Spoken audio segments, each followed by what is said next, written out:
It's the Wake Up Call with Ed and Paul, the podcast about stories in business and in life with your hosts Ed Fox and Paul Odendahl. G'day viewers and listeners, it's Ed Fox, and as you notice, we've got no Paul Odendahl, and it's the Wake Up Call with Ed and Paul. Paul is otherwise indisposed. He's taken an important call.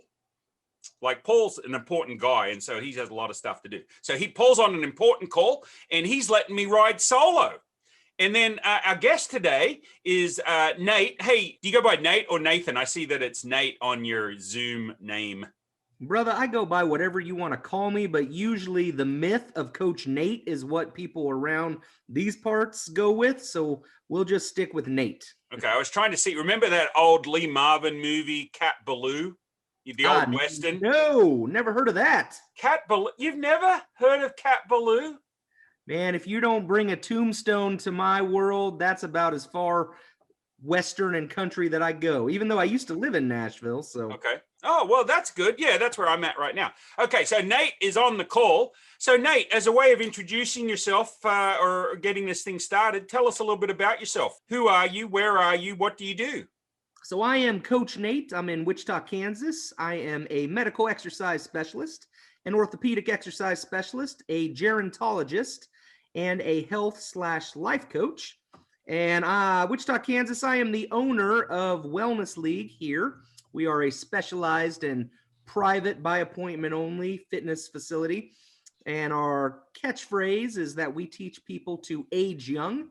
That is the gerontologist in me. So I have more or less formed a company that specializes in what we call private fitness. So that is only you and your personal trainer. What's up, Paul? How you doing, brother? I'm good. I'm good. Good to see you. So only you and your coach in a room, and we're all specialty type coaches.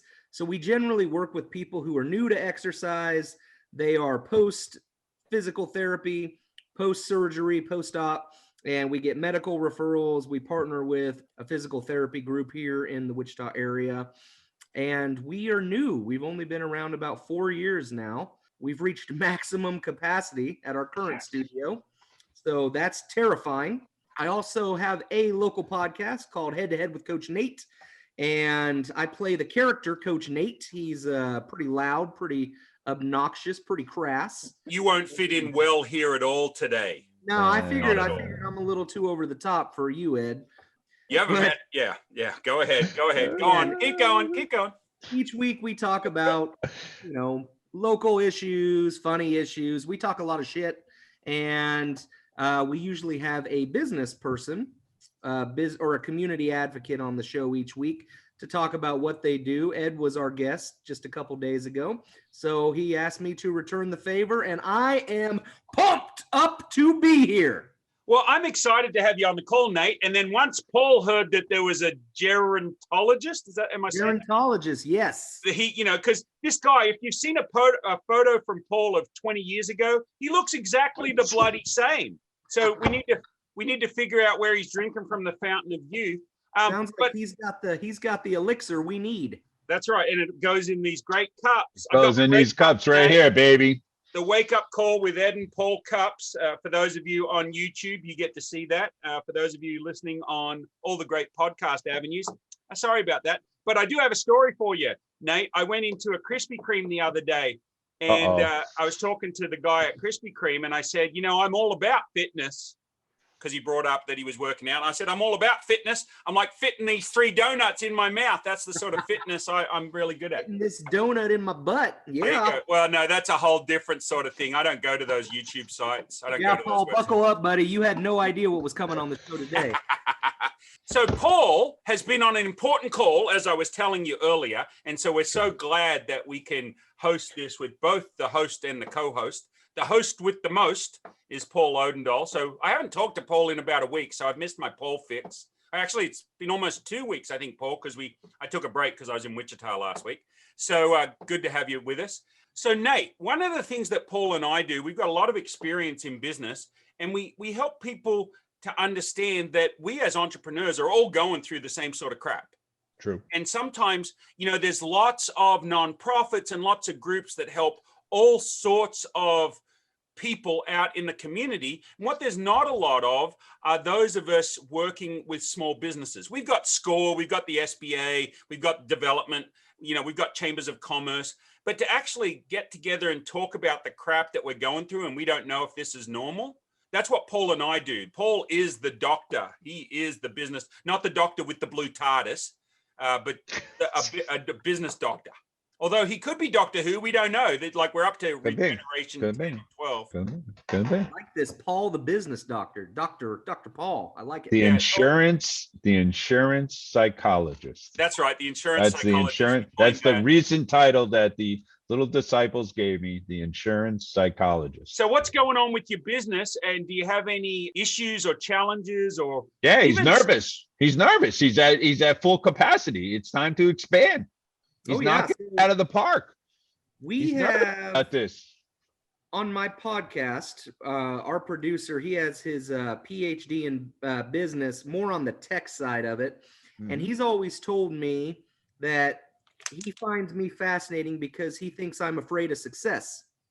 So he said, I've never met someone who has been so successful with small business in such a little amount of time, but always drags his feet when it comes to change. So I would say that our business was always pretty steady. I've always been full, and I've been doing personal training, one-on-one specialty coaching for, God, it's going on 6 or 7 years since I was in graduate school. And I've been on a waiting list for years. I moved into the realm of corporate wellness coaching as well, but I work with contractors. So how our business model is, it's just better for my paperwork and a little bit easier to conduct when you work with contractors. And also in the fitness realm, I'm a big fan of entrepreneurs and people with an entrepreneurial spirit. So I'm one hell of an incentivizer. But what you find in the fitness industry is big box gyms promise a lot and they pay a very small wage per session done, and also a small hourly to kind of keep these coaches who are much more concerned about stability and don't really want to give it their all.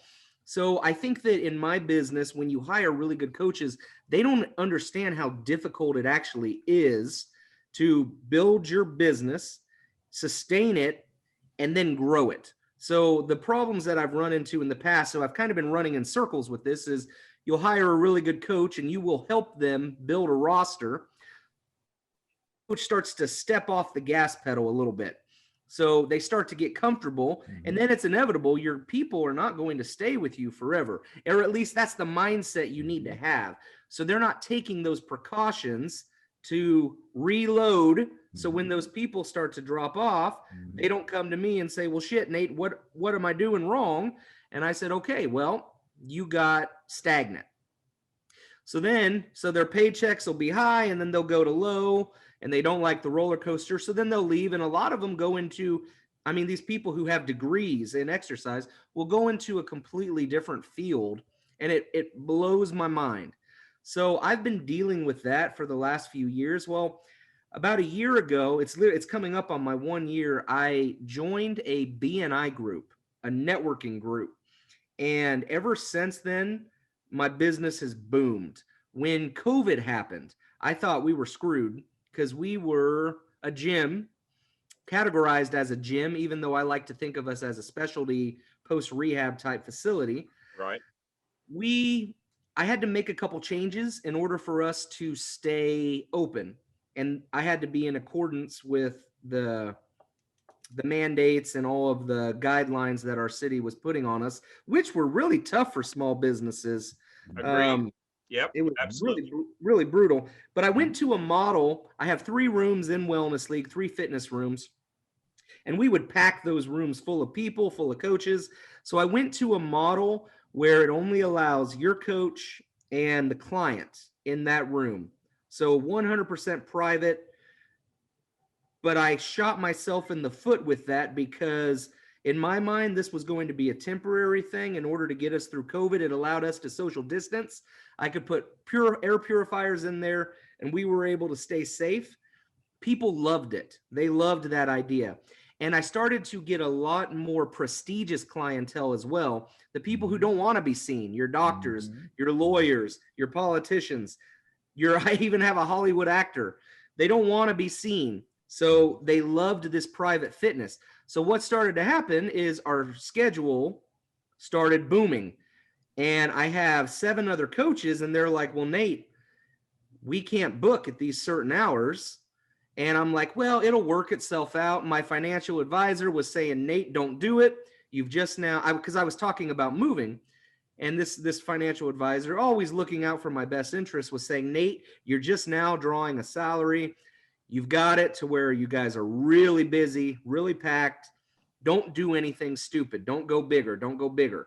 So I just sat on this notion of this is all going to work itself out. Nope, didn't happen. We are now on a company waiting list. I'm putting people on a waiting list, and we are scrambling to find a new facility. I thought I had a facility, but the landlord we are not agreeing to terms as far as what I want out of this new facility. So that's kind of falling through the cracks. So, and I just hired a new guy as well. And I kind of told him, hey man, I'm super pumped to bring you on, but we can't start you until we get a new facility because we don't have room for you. Now, keep in mind, we do zero marketing. We do the occasional Facebook post, but never anything consistent. We just have a very strong word of mouth reputation. And I'm a pretty personable person. BNI has changed the way that I do things, opened up all kinds of different networking avenues. Because of BNI, I just launched a fundraiser with the Alzheimer's Association that I've never done a fundraiser before. This is my first one. Through BNI, I got contacts to speak at 2 different Rotary groups. And I mean, in my first year, I've done almost 14,000, and thank you for closed business. So, I mean, that's a hell of an investment for your first year. So that's kind of the issue we're at is growth, but we don't have the facility for it. And that is my own fault. It's because I was scared to take the plunge, and now I've shot myself in the foot. No, I disagree.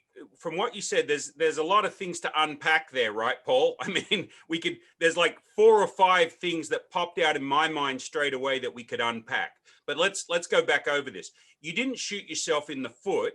You made everybody safe through COVID, and you found a model that your clients prefer. Yes. I teach these kids all the time. They're in school and they're making business plans. And I said, your business plan, unless you're looking to borrow money, is worthless, because your customer will tell you what they want, and your customers have spoken. Yep. So it's not you shooting yourself in the foot. Your customers have actually told you what they want. Now you get the fun job of figuring out how to deliver it. And that's what I love about business. I love building. I hate maintaining. I want to build. And you're in this build mode because you've hit on what the customer wants. Yeah. You got anything to add to that, Paul? No, I think he needs to build both aspects of the business prior to COVID and what's happened during COVID. Absolutely. I wouldn't have agreed with the financial planner. I mean, clearly the customers have spoken. Clearly he has the passion and the personality for what he does. Clearly the business is moving in the right direction. And the blessing, as I'm listening, is that COVID, again, another blessing that gave him a new birth, a new arm to this business that's going to grow and continue to grow, even when we go back to the old type of doing. It's not old, but the way we did business prior to COVID. Now you got the best of both worlds. You're going to have both.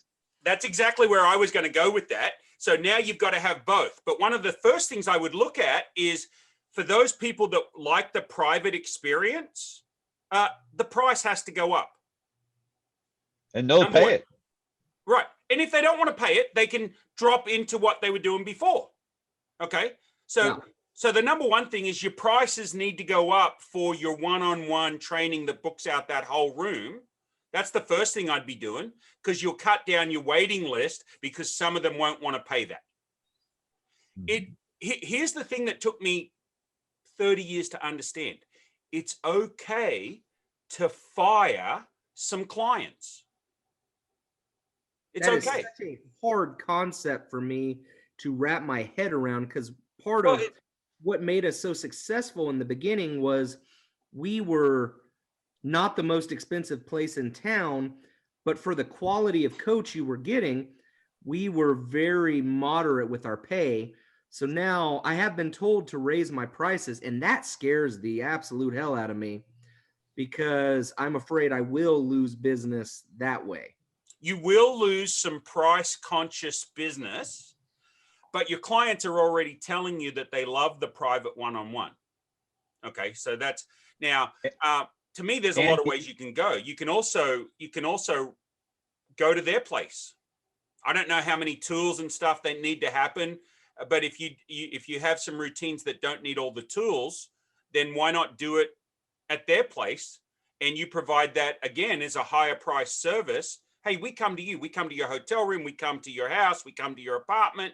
If we can do that stuff there. Now, again, we didn't dig into what else they need to have in the room, but that could be a viable option too. The thing is, Nate, I think you're good at thinking outside the box, right? So you can think outside the box, and now COVID's showing us that we can change the way we do things and actually become more successful. Look at what Zoom has done for us. We couldn't do this before without Zoom. Now we've had WebEx, we've had FaceTime, we've had Skype, but this wasn't happening. Okay, and now it's happening with Zoom. So we can think outside the box. So I think you can increase your price for the one-on-one training that's filling up your rooms. I think you can send some trainers to them. I think you can go back to block out some times where you have the group training so you can make more money out of that room. And all that can happen in your current facility or outbound calls, right? Out calls to the people's homes. I do like that idea. I do a lot of in-house training. A lot of your older clients prefer training in their home, and I do charge a little bit more for that. I haven't really given that a much thought as far as allowing other coaches to do that, even though, I mean, I'm sure that they could, absolutely. Though there is a gym in our area. They're one of the bigger gyms in town. They have mastered group training. They charge, their group training classes are as much as our one-on-one training sessions. Do you hear yourself? I know it blows my mind, but people pay that, and they're in a group with 4 or 5 other people they've never met before. So for me, I always try to offer people, if they have an issue with the price, is, hey, get a couple friends and have a group session at a much discounted rate, as long as we're still making, comparative the same number or the same price. Everybody wins. But that is something that I am going to have to look into when I have more room, is experimenting with group training, because there's a market for that I don't understand, because I'm a one-on-one guy. I'm a life coach. I love the rapport. I love the relationship. I know everything about my clients, and they know a lot about me. It's a family dynamic that you just don't get in the group aspect. So I recognize that I am not the group instructor, but I can sell anything. So the more I learn about that, I think that that's going to be something in the future, is group training. And you need to develop it. You need to develop it, because as you start to allow some of these people to leave that list because of price, they're going to go to the group training. Yeah. If they're already on a list waiting for you, they know who you are, they've seen what's been happening, and now they're on a list waiting to get there. And then when they get to the point or price point, and they're like, I don't know, they're going to, and group training is going to be another little branch that's going to grow out of this limb. They're going to go right to the group training because they don't want to miss the opportunity. And Paul, the thing that Nate said, though, that interested me was he said they're paying the same for group training that he's charging for personal training. That tells me right there that his personal training isn't at the right price. If they're paying that for group training, then the personal training price is off. You need to deliver to the cream of the crop the price that they will bear. My story is I walked into a doctor's office to sell them one of the first voicemail systems, and they were still using an answering machine. right? And I offered them a price at $19.95 that they could have 20 inbound pharmacy calls and be retrieving those prescription refill requests at the same time for $19.99. And he said no. I said, Dr. Knight, do you mind telling me why you don't think this will work? He said, down the hall in the room, I've got an x-ray machine that cost me $500,000. Over here, I've got this machine. It cost me X $100,000. What you're telling me is for the last 10 years, I've used this answering machine and I've only been able to take one call in at a time and can't take the message off at the same time. And you're telling me for $19.95 a month, you can deliver this product? I think it's BS. I said, well, I tell you what, it's not, he said it wasn't robust enough. He didn't think it would work. I said, if I can go back and maybe add some more stuff to it and stuff, it's going to be a little higher, but would you be okay if I came back? So a week later, I listed out every bloody thing. Oh, it's got a touch tone. Like it still had a friggin' touch tone. I just didn't have it on the list, right? So I listed all these things that it would do, and I tripled the price, $59.95. And I said, and so I was apologetic. I'm like, I had to increase the price, but I've got all this stuff. He said, that's a lot better. Yeah, I'll take that for my 3 clinics. It's costing me $4 a month. And I'm getting $60 a month times 3. He could have just used the one number because they could have all called in from the other offices and got it. And I told him that. No, I want them each to have their own number. I'll pay the $180 a month, no problem. It was what the market not the will cost. bear.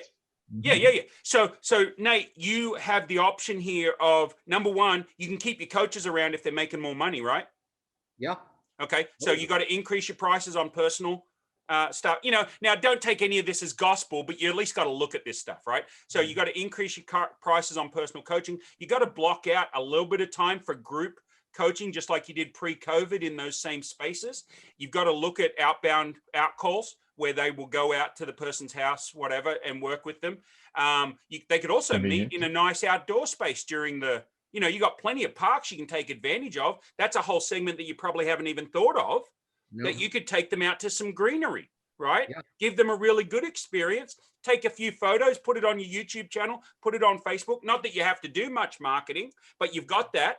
So you've now got higher prices for personal coaching. You've got group coaching in the same block time without changing the facility. You're going out to their apartment or house. You're taking them to some greenery. Also look at Peloton. Peloton's done a great job of using remote. What about if you could add some remote group classes? What about if you could add some remote personal one-on-one classes? You need to have... It's so cheap to set up that system right now. You got to do that. And people are already seeing all those Peloton ads. So Peloton's doing all the marketing for you. Is any of that helpful? Oh yeah. And we're at such a transitional point right now. Mm-hmm.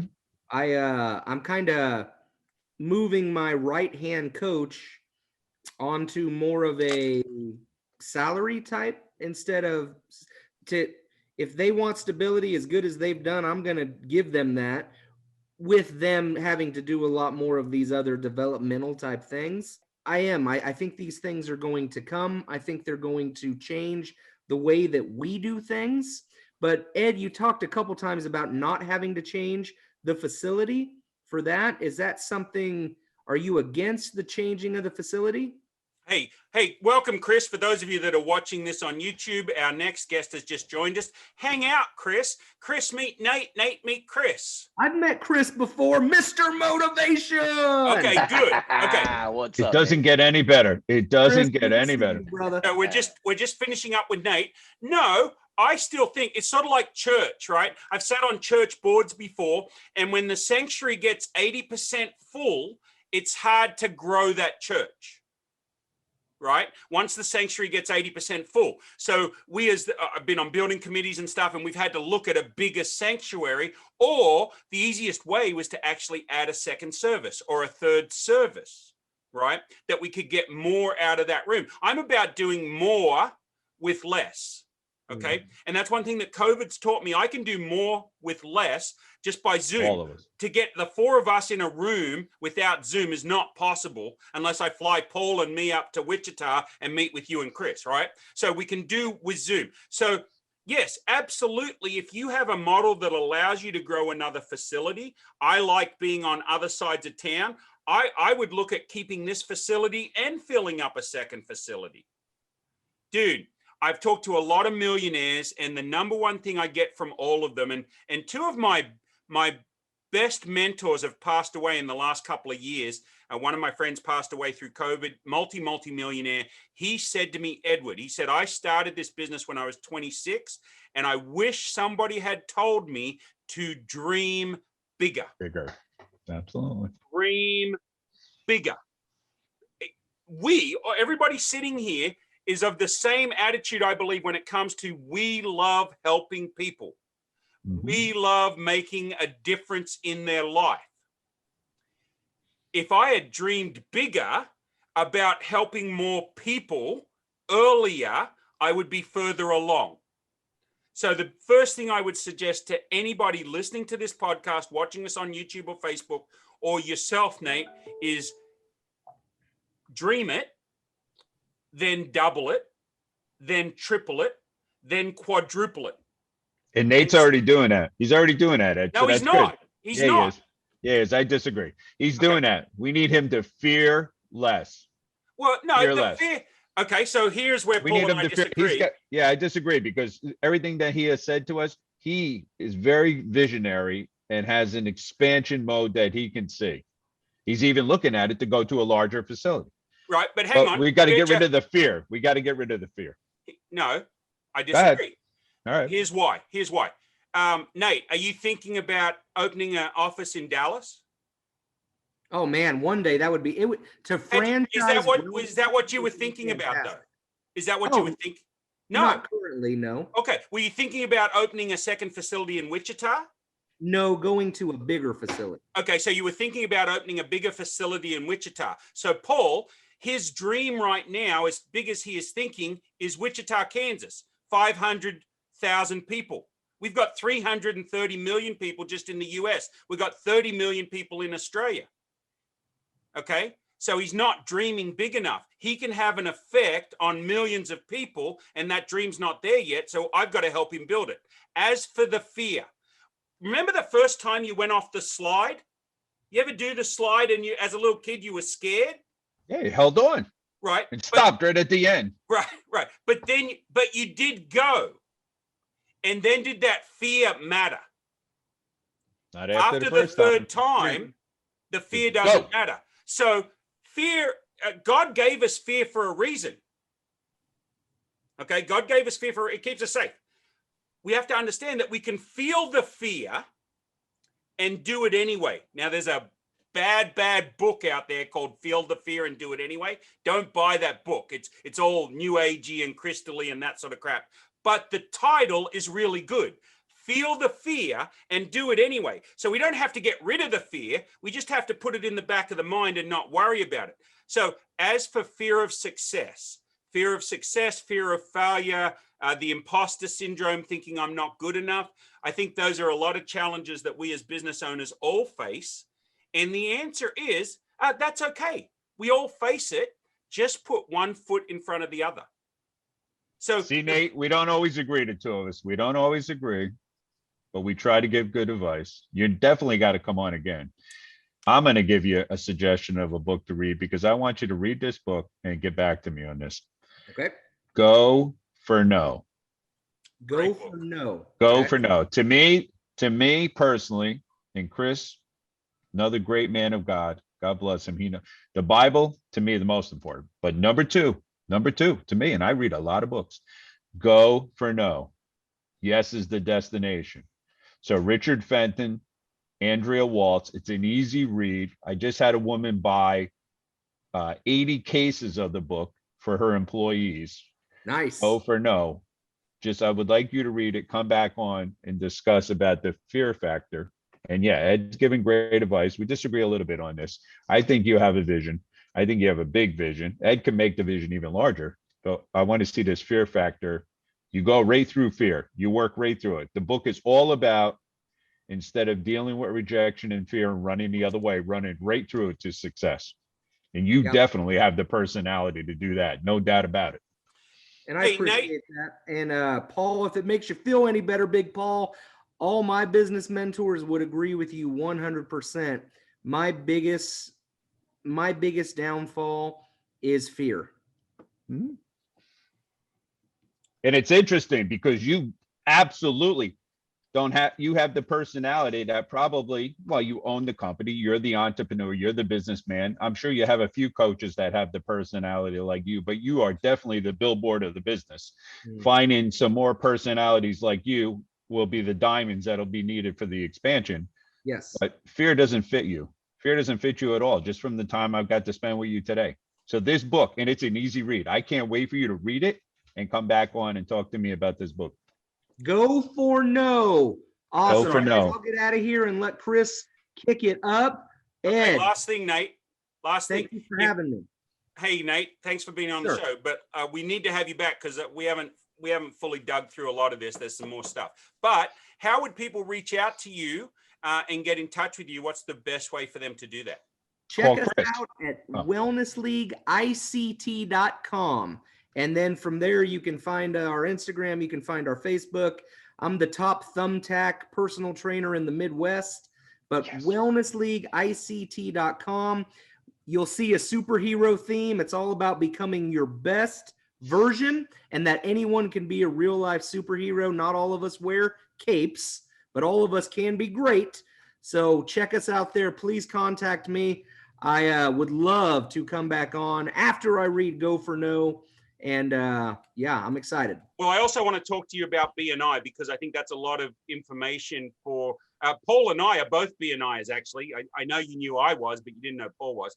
So Awesome. we want to dig into that for our listeners and viewers as well, because there's a lot of value there. Hey, thanks for being on our show, Nate. We really appreciate it. We'll catch you in hopefully a couple of months. Catch up with Sounds you. good, guys. Have a wonderful week. Chris, go get it, buddy. Nate, great seeing you, buddy. All right. Bye, guys. Thanks, All Nate. right. Bye-bye. Well, that's it for this edition of the Wake Up Call with Ed and Paul. Thanks for listening. As always, we appreciate it. And if you'd like to subscribe, you can do that on your favorite podcast platform or YouTube. Thanks a lot and have a great day.